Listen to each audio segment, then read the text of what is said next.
When Desiana fell, half-finished crowns mostly scattered out of her way, leaving a child-shaped imprint on the ground where she landed. When Desmond stumbled back and fell as well, his adult frame crushed them wholesale, giving him a landing that was momentarily sharp and then dull in pain a few moments later, as well as a few wet spots along his back. If only they had been made out of metal, he would have been impaled, and the blood loss would have killed him. Papier-mâché did not make for such a good weapon. Scissors were better, but they had been in Desiana's hands, and her head barely came up to the sole of his boot once the motion stopped. They only flew as far as the middle of his shin before impaling themselves uselessly into the ground. That was a good word for the entire scene, useless. A waste of time and effort for all parties involved. Packed to the corners with failed crowns, ready to be incinerated the moment they had set. Desmond had much stronger, harsher words than useless for the current state of affairs, but since the situation was his fault, he had no right to complain. Unfortunately, the only right Desmond cared for was the right to rule, even though most modern scholars agreed that it was a fiction. "You clumsy little oaf," he breathed without taking his eyes off the ceiling. One might think that with such a quiet word as breathed in the sentence, the insult might have fallen short of Desiana's ears and left her blissfully ignorant of its utterance. One would be wrong. The rest of the room was as quiet as a deaf person's grave, and Desiana knew better than to let Desmond's words go ignored. She shrank back, away from him, and curled herself up as much as she dared. She'd be in the fetal position if she went too far, and that was possibly the worst place to be against an angry Desmond. "I'm sorry," she said, for fear that if she breathed too, Desmond would pretend he hadn't heard. "I don't know how it happened." It is possible to determine exactly how Desiana fell based on a number of clues in her physiology at the time. For one thing, her eyes were bleary from exhaustion, and that meant that she couldn't see as well as she normally did. Her hands were shaking too, which correctly implied that she was distressed, and her natural dexterity was reduced for it, even more so because she was only 6. Then there was the general fatigue. She'd been trying for hours to make the perfect crown, and Desmond had found plenty of flaws in each and every attempt. A lump here, a slight irregularity there, a dent in the overall form. None of them were perfect, and they'd only gotten worse as the day heaved itself inch by inch across the world, shuddering and gasping for breath. All of these things, in combination, might not have been enough to make her trip on a clean floor, but the floor wasn't clean.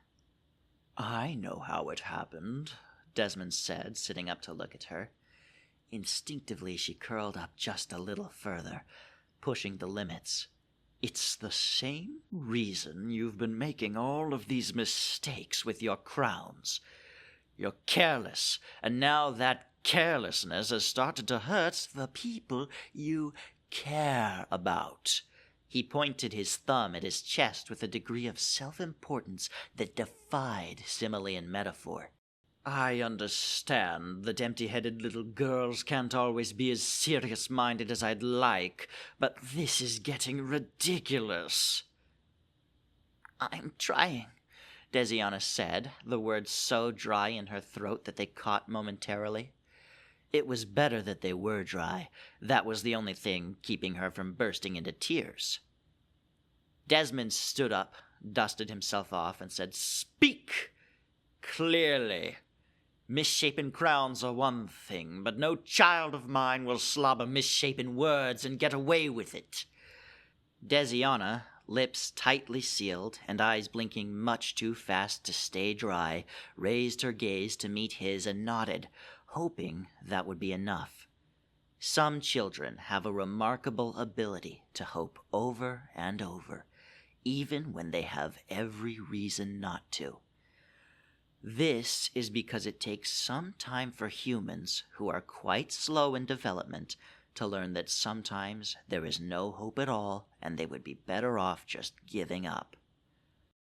"Well, Desmond said, nudging the scissors out of their newly carved groove in the floor with the toe of his boot. At least, it was a boot in some sense of the word. It had little to no value as protective footwear because it was so thin. Its main jobs were to look pretty and give him heels. Desiana weighed the risks of speaking against the definite cost of silence in a grim calculus, the kind that really only ought to crop up in philosophy essays. After much deliberation, she decided that willful silence seemed too close to suicide for her liking. "I'm sorry," she managed, with only the slightest quaver on the second word. Desmond tightened his lips and huffed through his nose, but said nothing more about her diction for the time being. Instead, he started kicking crowns, one by one, to the sides of the room. Desiana pretended to feel nothing as she watched her work crumple and wilt, because it made no sense to mourn failures. "You've made quite a mess," he muttered, aiming a particularly hard kick at one of the more complete crowns. It flew by Desiana's face and half crumpled into damp shreds as it hit a chair leg, before spinning its remains into the wall. Desiana flinched because she was a human person, and those usually come with involuntary reflexes. "I know," she said, once there was a tiny lull in the sharp impacts of foot against crown and crown against wall. "And?"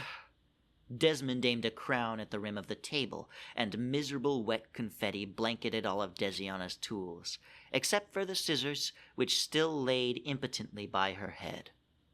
"And I'm sorry," Desiana said, shuddering as Desmond somehow managed to break another crown against the ceiling. This one only fell into a few pieces, but all of them plopped down onto Desiana, some of the paste clinging to her shirt and pants.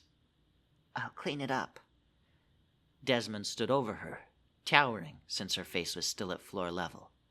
"I know you will," he said, "because otherwise this would be your mark on the world. Wet, undisciplined, lumpy, and completely lacking in ambition. This is completely unacceptable, and you know it."